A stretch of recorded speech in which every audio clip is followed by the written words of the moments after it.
আজকের এই সংসদের প্রধান অধিবেশনে বক্তব্য রাখবেন মোহাম্মদ হারুন। মাননীয় সদস্য, আপনার সময় 2 মিনিট। ধন্যবাদ মাননীয় স্পিকার। মাননীয় স্পিকার, আজ আমি সংসদ সদস্য হিসেবে নয়, একজন সাধারণ মানুষ হিসেবে কথা বলতে দাঁড়িয়েছি।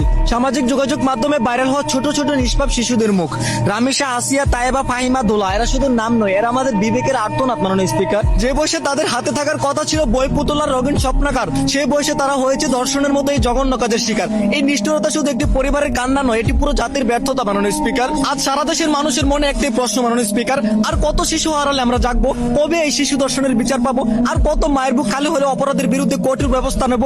একজন দর্শক কোনো সাধারণ মানুষ হতে পারে না।